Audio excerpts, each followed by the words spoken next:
Welcome back to Castle Ravenloft, the board game. We're playing Adventure 5, the final transformation. We have got Kavan to the Dark Fountain.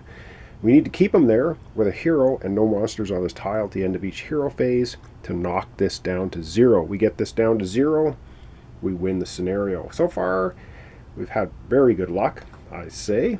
We've got Thorgrim at 7 health with a total of 8, and we have Allisa at full health at 8. Allisa is going to be going first. The only snag now is because we've revealed the Dark Fountain, at the end of each hero phase, we have to spawn a monster 2 tiles away from the active hero every time.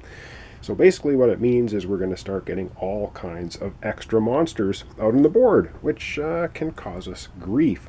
As long as we can keep Kavan here, though, for 4 more hero turns, we stand a good chance of winning the scenario. Alright, we have a blazing skeleton out here and a spider. So let's go ahead with Alyssa's turn. I have to think a little bit about what I want to do with her. I think we're going to move her up to the spider and just take the spider out. I think that's what I'm going to do, but let me think about that and we'll come right back. Alright, I think I am going to do that. We got rid of the crippling miasma because we had to clear the air treasure last time. Alyssa's just going to move 1, 2, 3, 4 to here, adjacent to the spider. And she is going to use, once again, her ever useful careful attack. One adjacent monster takes 1 damage. So she just sizes up the spider and boom, it only has 1 health. It is taken out. So just 1 hit point. That's another 2 experience for our team. We have lots and lots of experience. And yes, I didn't forget, we immediately get a treasure card for taking out the monster. And we get Dragon's Breath Elixir. Use this during your hero phase. Attack each monster in your tile. This attack does not count as an attack action. +4 attack, 1 damage. We're going to give that to Thorgrim because he has that funky 8 ability. Which means if he doesn't do an attack action, he can heal 1 hit point. Alright, that's the end of Alyssa's hero phase. I'm going to have to back the camera out. She's going to get a monster spawning 2 tiles away right away. Alright, well, as we know, when the Dark Fountain is in play, at the end of the hero phase, we need to spawn a monster within 2 tiles of the active hero. And so we get a monster, which is a wolf.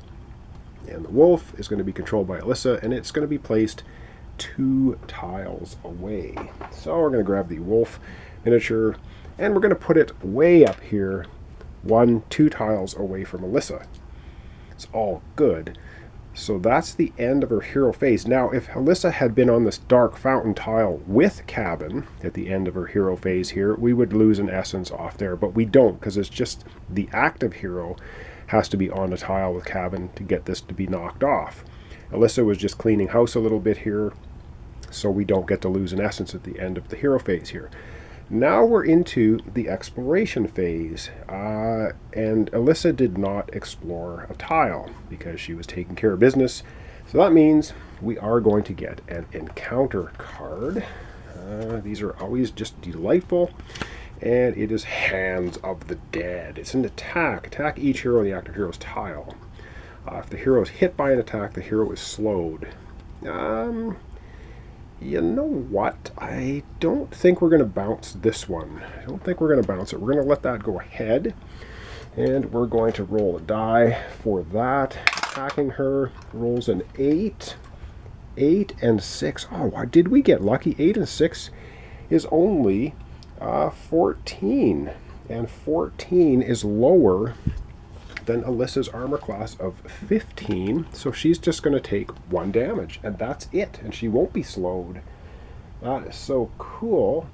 If the hero's hit by the attack, she was not hit by the attack, she is not slowed, but she does take 1 damage, 8 down to 7. Wow, that was so lucky. Sorry, that was the start of the villain phase, and Kavan is not on a tile by himself, and he's not on a tile with a monster. So he won't activate. Now we have to activate Alyssa's monsters in order she drew them. She just has the wolf. The wolf says, if the wolf is adjacent, no. If the wolf is within 2 tiles of hero, it moves adjacent to the closest hero and attacks the hero with a pounce. 2 tiles. 1, 2. So it's going to move adjacent to Allisa. Should I put... Yeah, it'll go there. And attacks with a pounce. +7, 1, and slowed. Okay, so let's get out the dice tray again. +7. We get 6 and 7, 13. It misses again. Wow, the monsters are having a hard time. So she's not hit. It misses her. She dodges out of the way. She's a quick human ranger. All right. Wow. Lucky once again. That is now the end of Alyssa's turn. So up next we have Thorgrim. And it looks like Thorgrim's going to be on a tile with... ooh, this could get ugly. Because... 1, 2, yeah, things are going to get a little interesting. All right, we're going to have Thorgrim take his turn. All right, it's Thorgrim's turn. He is sitting here with the Dark Fountain with Kavan. He's trying to protect him, keep things going. And so he can either double move, he can attack and move. Too bad we can't attack twice, but that's not part of a hero phase turn. They can move twice, but they can't attack twice. So he will attack the Blazing Skeleton, and he's going to use...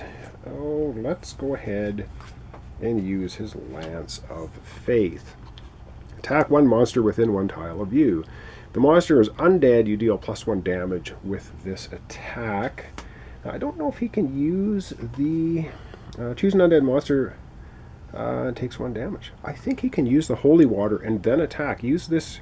Oh, during your phase instead of attacking. No.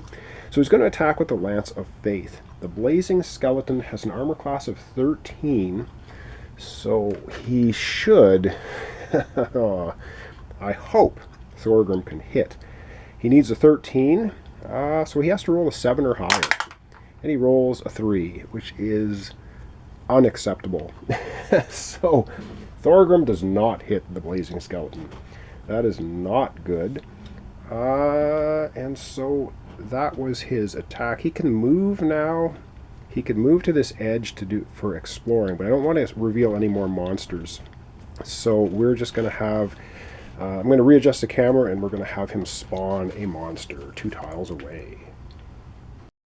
Alright, so it's the end of Thorgrim's hero phase. He's on the tile with Kavan. We are going to lose an essence from Kavan, so this is going to go from 4 down to 3. Excellent stuff. We're getting closer to victory. But unfortunately now, Thorgrim has to spawn a monster within 2 tiles of where he is. So if he puts it here, it's going to be on the same tile as Allisa. I think he's going to have to do that, though. And he gets a Kobold Skirmisher. Alright, so the Kobold Skirmisher is going to appear, and he's going to appear on this tile. And because the bone pile is already used up, we can place this guy anywhere. So we'll just place him adjacent to Allisa, so she can just off him. I think that's valid. When the bone pile is taken up, you can place it wherever you want. Okay, that is the end of the hero phase for Thorgrim.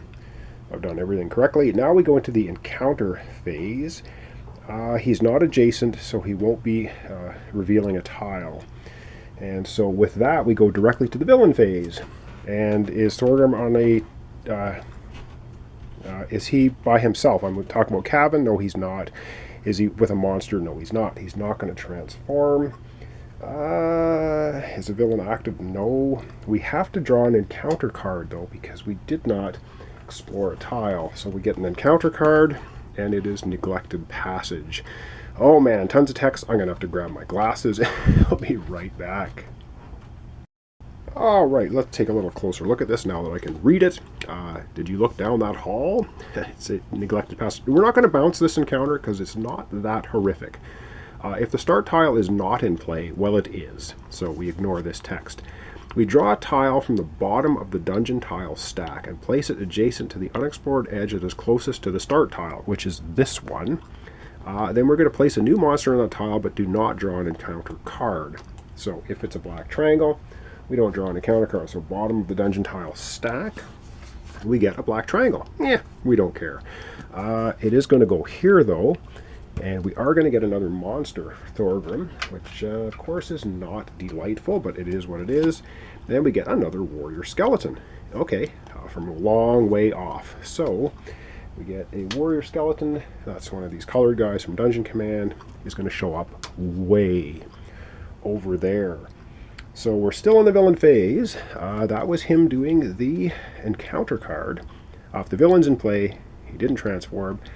Now we activate each monster in turn, starting with Mr. Blazing Skelly. So Blazing Skeleton, if he's within one tile, it attacks each hero in the closest tile with a fireball. So it's +7, doing 2 damage, or 1 if it misses. So we're starting off with that. Alright, so yeah, we're going to leave the camera out here because we can get all the monsters in. So the Blazing Skeleton attacks Thorgrim. 13 plus 7. Oh yeah, Thorgrim is nailed for 2 damage. 7 health down to 5. 7 health down to 5. Alright. That's not bad. We haven't used any healing surges yet, so I'm not too terribly worried at the moment. That was monster number 1 activating. Monster number 2 is the Kobold Skirmisher. What does it do? The Kobold Skirmisher within one tile? Nope. Oh, it is. It is within one tile of Allisa. It attacks the closest hero with a thrown javelin. So it throws a javelin +9, doing 1 possible damage to Allisa. Well, let's see what it can do to Allisa. +9. 10 and 9 is 19. Oh yeah. Jabs her with the javelin. She's going to go from 7 health down to 6. Okay, that's all not great, but it is what it is. And the last up is the Skeleton Warrior. If it's within one tile, it's within 1, 2, 3, so that'd be a no. Otherwise, the Warrior Skeleton moves 1 tile towards the closest hero, and that's all it's going to do. So it'll move over here. Sounds good to me. Yeah. And I think then that this neglected passage goes away encounter. That's going to be the end of our episode for today. I think we've covered everything off. So once again, I'll readjust the camera slightly and we'll wrap up. Alright, so this is how things sit at the moment. We have Thorgrim protecting Kavan here at the Dark Fountain. We have three more turns with a hero and Kavan in the same space. We have this rotten blazing skeleton chucking fireballs at us. We have Allisa here now tangling with a wolf and a kobold skirmisher, and we have a skeleton warrior on its way, which is not good. Alright, so thanks so much for watching along. Thanks for your comments, subscriptions, likes. Really appreciate it. Slight recap. Alyssa's got a potion of healing. She has a wand of teleportation. She has Lucky Charm. And Thorgrim's got Dragon's Breath Elixir, and he still has his Holy Water. And of course, they still have their special abilities. Thorgrim has Shield of Faith and Beacon of Hope. And Allisa has Unbalancing Parry and Split the Tree. So we're probably going to see those in action in the next episode. So thanks so much, and we'll see you then.